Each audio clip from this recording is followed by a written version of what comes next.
عفان عليا حاله حاله. السيناريوهات اللي كان بيضرب بيها زمان بتتقلب عليه دلوقتي والله العظيم. تروبن حارس بنفيكا يضع ريال مدريد الى ملحق دوري ابطال اوروبا ويطلع بره الثمانيه، وهو يصعد بنفيكا نفسه او جوزيه مورينيو للمركز ال 24. سبحان الله. تروبن باو حارس بنفيكا العظيم العريق، احسن جول كيبر في التاريخ يا راجل، خلى ريال قال له اطلع بره، يلا بدخله بلا ماله، اطلع بره كده الثمانيه، يلا يا معفن، يلا جربوها. سيناريو اقسم بالله لو مكتوب مش هيبقى كده، والله جنون دوري ابطال اوروبا. جون واحد من الطرفين يبقى من واحد من مركز، يبقى مركز الثامن او هو يعني من اول ثمانيه، والثاني يبقى مركز 24. مش ممكن على جنون دوري ابطال اوروبا يا جماعه. انا اتفرجت على ماتش برشلونه لحد دقيقه 75 او لحد الجول الثالث، تمام. وباتت بقى ايه، غيرنا لماتش ريال مدريد وبنفيكا، وكل شويه بنمسك الموبايل نشوف الترتيب دوري ابطال اوروبا. مش ممكن، انت كل دقيقه فرقه تبقى مثلا الثامن تبقى ال 14، 14 بقى التاسع، والتاسع ده مثلا او ال 11 بقى مثلا بقى الخامس، حاجه كده.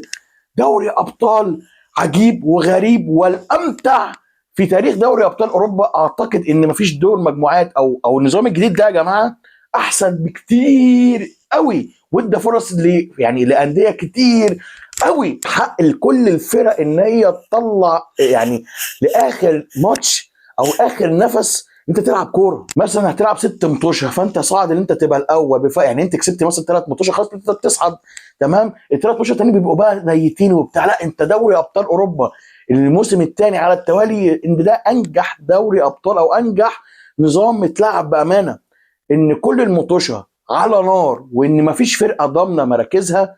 ده مش طبيعي. احنا هنقول وهنعرض اول 8 صعدوا دوري ابطال اوروبا يا جماعه، واول 8 كمان. فطبعا هنتكلم برضه على ماتش برشلونه وكوبنهاجن، وهنتكلم على ماتش ريال مدريد ده. انا من الدقيقه 75 نتفرج على الماتش، تمام.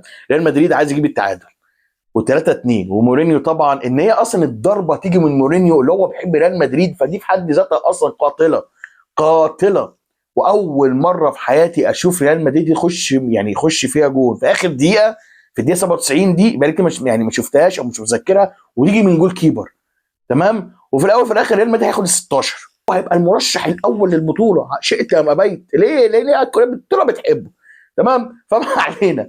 فان الضربه تيجي من جوزيه مورينيو يا جماعه والله العظيم، وتيجي من الحارس، دي قاتله قاتله. يعني لا اتمناها الا لريال مدريد فقط، لان انا ما بحبش النادي ده. انا ما بحبش النادي ده يا جماعه، ما بحبوش. بس يعني انا مش قادر يا جماعه، معلش انا اسف. يعني اصل برشلونه كسب وبقى الخامس، وريال مدريد فاهم يعني. هنقول لكم طبعا وترتيب دوري ابطال اوروبا او اول 8 اللي صعدوا لدور ال 16 من غير بقى ايه ذهاب وعوده والقرف ده. ارسنال طبعا بالعلامه الكامله، الصلاه على النبي، ايه يعني، حيتان اول دوري انجليزي واول دوري ابطال اوروبا يعني في اول 8، تمام. البايرن الثاني طبعا الماتش خسروه من ارسنال، ده الماتش ده الخساره الوحيده يعني هم كسبوا 7 وخسروا 1. وطبعا زي ما قلت لك ارسنال بالعلامه الكامله. ليفربول كسب 6 وخسر 2. توتنهام، ودي بقى يعني دي بقى حاجه حلوه او دي حاجه عجيبه.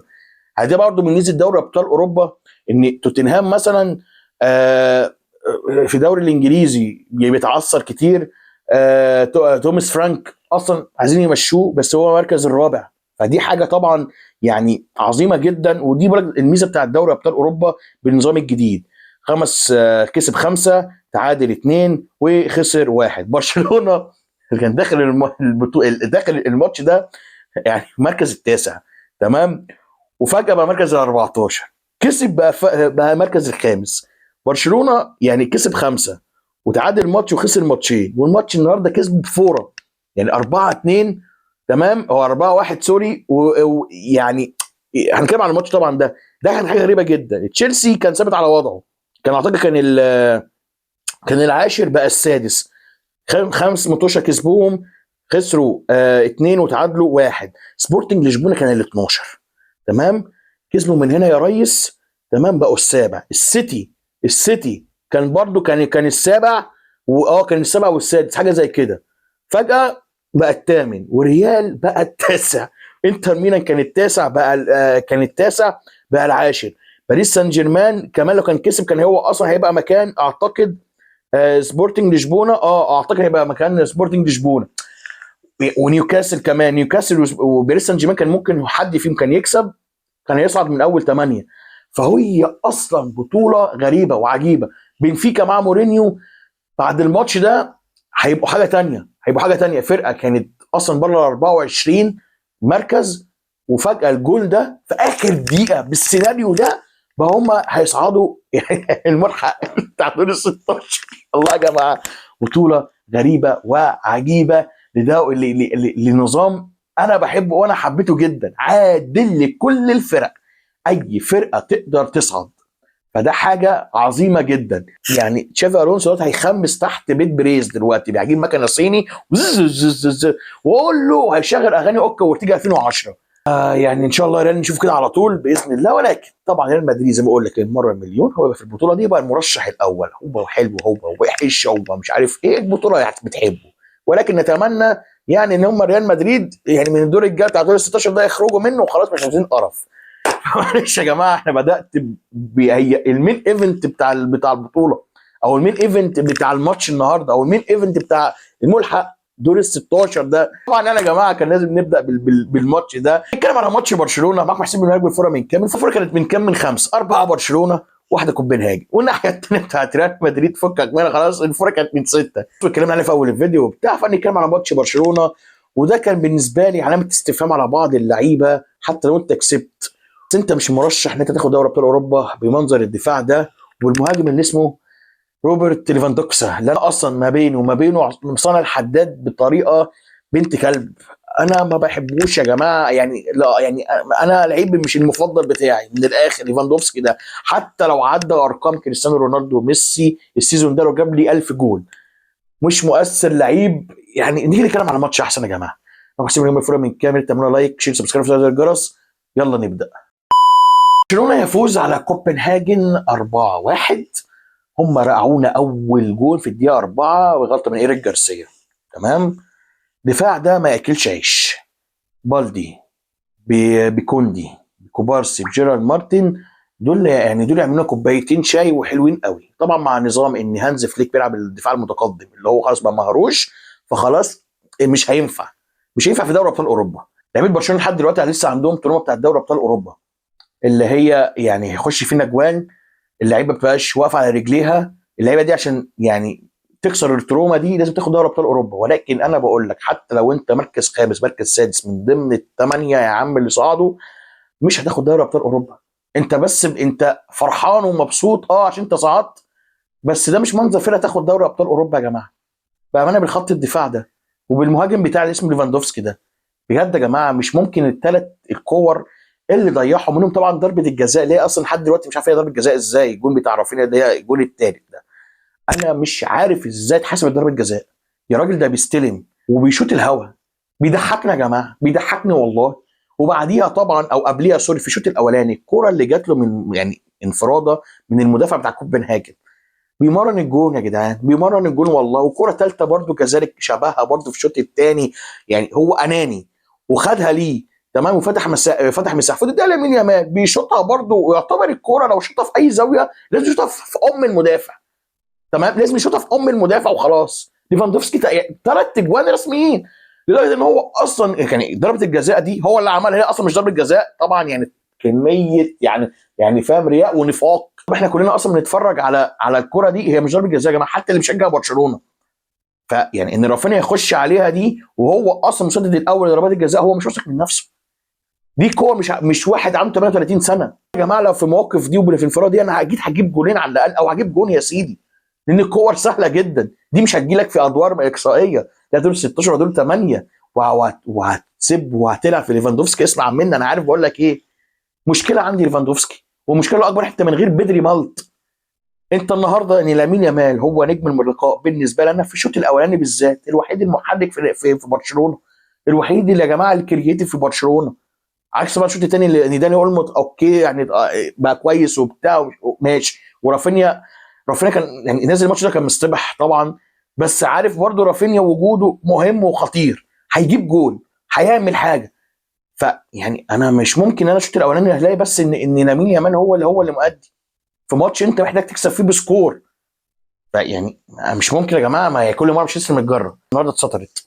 اربع تجوان دول كلهم يجوا في شوط تاني دي ماشي حلوه وجميله واستمتعنا وبتاع وفشيخه، بس مش هينفع برضه. ومش ممكن طبعا السيري فرص اللي في الشوط الاولاني زي ما بقول لك ده، من ممكن الشوط مثلا بتاعت ايريك جارسيا دي. فيعني حاجه غريبه جدا، واستغربت جدا ان ايريك جارسيا خرج ونزل برنات برضو بيبدا يرجع شويه لمستواه. اخر اصابه ليه بتاعت الصليبي دي، الماتش بتاع رايو فايكانو على ارض رايو فايكانو ساعتها من السنه اللي فاتت، او داخلين في سنتين اهو، او من السنه اللي فاتت. اوكي بس يعني ايريك جارسيا هو الوحيد اللي فورمه ما بين خط الدفاع بتاع برشلونه ده، اللي هو برضه طريقه فليك انا عارف ان هي يعني بتفشخ المدافع ولود كتير على المدافع وبدني كتير على المدافع. بس خلاص يا جماعه، هي دي الوحيده، دي الحل الوحيد لبرشلونه اصلا. لعيبه برشلونه او خط الدفاع برشلونه ما عرفش يدافع. الشوط الاولاني يخلص 1-0، دخلنا في مرحله شك في الشوط الاولاني، يلعبوا دفاع كومباكت بطريقه جامده فشخ وفاهم ورخمه. فواحد زي لامين يامال هو الوحيد اللي كان بيعرف يخترق من وسط الدفاعات دي كلها، يعملوا اثنين ثلاثه.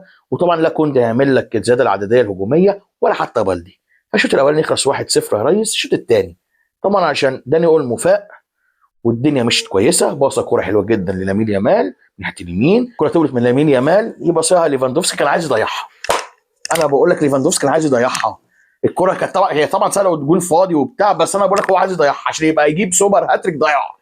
عم ليفاندوفسكي ده بقول لك ان الجول الثاني بتاع لامين يامال ده بقى عشان المجهود اللي عامله في الماتش. بايلك طبعا يعني تيجي في اخر الزاويه تخبط في المدافع، تيجي في اخر الزاويه دي عشان الراجل عامل كل حاجه في الكوره النهارده بالنسبه لامين يامال هو مان اوف ذا ماتش. فالجول الثاني ده كان تكريما لمين؟ للمعلم لامين يامال. فبقت 2-1، بتصعد انت بقى من من اول 8. دوفسكي وضربه جزاء اللي هي طبعا مش ضربه جزاء، ولكن يعني شويه كده هو النهارده كان يوم غريب، ناخد ضربه جزاء مش ضربه جزاء. مدريد يخسر في اخر الماتش. عارف هو النهارده كان يوم غريب يعني. ده بقى الماتش الوحيد او ده اليوم الوحيد اللي انت تفرح فيه وبعد كده هتزعل فيه من الاخر. يعني انت شفت النهارده ده مش هيحصل تاني. الجول الثالث طبعا يا معلم مش ضربه جزاء، رافينيا يخش عليه يجيب الجول الثالث، وراشفورد يجيب جول يا فاول والدنيا جابوا. يعني هو لسه برشلونه ما جابش فاول، اخر فاول جابه من فيران توريس مع تشافي على ما اتذكر، او مع فليك اعتقد بلد الوليد حاجه زي كده. هما جابوا جون بريرا ده كان اوف سايد في الدقيقه 89 وانت جبت جون في 85 صار الدور ال 16 من غير اي ملحق بقى ولا ذهاب ولا عوده والكلام ده كله. الصراحه انا ما شفتش اخر ربع ساعه، انا شفت الماتش بتاع ريال مدريد وقلبوه على بتاع بنفيكا. انت فاهم قصدي؟ فانا بقول لك لحد الدقيقه 75 او حد جول الثالث انا خلاص كنت مطمن ان برشلونه هيصعد. بس يا جماعه يعني مش هينفع، والله العظيم ما هينفع. انا بقول لك والله ما ينفع، انا بقول لك وهفضل اقولها. برشلونه دوري كاس سوبر هيأدوا، يعني هيأدوا معاك وهيبقوا كويسين تمام. شخصيه البطل في دوري ابطال اوروبا شخصيه الهطل، بس مش هينفع. كوبنهاجن وسلافيا براج يا جماعه، لا دول لعيبه يعني سوري، دول انديه اصلا يعني مش يعني تحت بير السلم معاك كده. امال هتلاعب بقى انت اصلا لعبت تشيلسي فشخك 3-0 في على يعني على ارضهم وضغط عالي، واصلا من اسوء الماتشات لعبها فليك طبعا السيزون ده. ولعيبه برشلونه يعني كاميرتهم طبعا اروخو ساعتها كان المين ايفنت ساعتها. يعني ما انا مش هستحمل اروخو تاني، مش هستحمل ليفاندوفسكي تاني، مش هستحمل خط الدفاع ده يا جماعه. ده مش هيجيب لك دوري ابطال اوروبا من الاخر، ده هيجيب لك دور 16 دور 8 نص نهائي بيك كتير قوي عشان فورمه لعيبه مثلا زي لامين يامال او رافينيا مثلا وبيدري وديونج تمام. الفورمه دي واخوان جارسيا دول اللي انا خمسه. ولو اقول مثلا داني اولمو يبقى السادس، وفيرمان لوبيز مثلا، يعني سبعه منهم سته اساسيين بس. مش ضامن لعيبه برشلونه، مش ضامن خط الدفاع، مش ضامن اصلا القصه دي. انا مش بلحها ربك والحق، سيبك بقى من الهزار والتحفيل. هفضل اقولها ومش همل منها حتى لو هجيب وان فيو. برشلونه بالسكواد ده ومن غير تدعيم ده كلهم بيدعموا، كل الفرق بتدعم، انت الوحيد اللي مش بتدعم بكانسيلو. يا راجل كانسيلو ايه، عامل زي المجروب المطلقات بجد. يعني هو مطلق يعني جو ما مطلقات بقى، يروح ويرجع يروح ويرجع. ما مش هينفع يعني. ما يا راجل يا طيب، برشلونه ما تاخدش منه اكتر من كده من وجهه نظري انا، لان الفورمه بتاعت السنه اللي فاتت دي هتكسبك دوري ابطال اوروبا. فورمه السنه دي فاضل نص نهائي وهنخرج بفضيحه تبقى زي الفل، تاخد دوري وكاس والسوبر ده اللي انت كسبته ده، احمد ربك فاهم، وبوس ايدك وش وظهر وشعر ودقن. انت مثلا مش ضامن ان الماتش الجاي ان لامين يامال يبقى في الفورمه، مش ضامن ان رافينيا يبقى في الفورمه، كده كده احنا بنلعب ناقصين مهاجم حتى بفيران توريس تمام، وليفاندو هو بالله ده مش ضامنه كمان، ولا ضامن خط الدفاع ولا اخوان جارسيا يعني الله اعلم هو بقى وفورمته او هو وحظه، حارس جامد كويس مبشر بس هو برضه مش ضامن الفورمه بتاعته يا جماعه. ما انا هلعب على فورمه اللعيبه النهارده عشان لامين يامال بس عشان كويس وبتاع، فافتك الليله دي كلها بالجون الاولاني اللي عمله، حتى كل لو طولت منه بس عشان هو قاعد لعيب وبتاع، وهو طبعا الكوره كانت بتكافئه في الجول الثاني ده، بس على طول يديها ليفاندوفسكي لعيب منتج على طول. برشلونه لا يطمن في دوري ابطال اوروبا ملن، مبروك لكل عشاق برشلونه، وكويس احنا من اول 8 حفلنا وهزرنا على ريال مدريد بما فيه الكفايه، ما حدش ياخدها بيرسونال يا جماعه، احنا يعني صباح الفل احنا بنهزر يعني، وكلنا في الاول وفي الاخر يعني احنا مجموعه من ايه، مجموعه من احنا من المنافق مش منافق منافقين بس يعني ايه على حسب ايه يعني الغريزه اللي بتبقى جواك للفرحه تمام. فمبروك لكل عشاق برشلونه تمام، بس ما تطمحش اكتر من كده، نتمنى ان برشلونه ياخدها امتى بقى بس يعني امتى الله اعلم، بس بالمنظر ده احنا انا مش ضامن يعني. بنجيب الفوره من كام. السلام عليكم.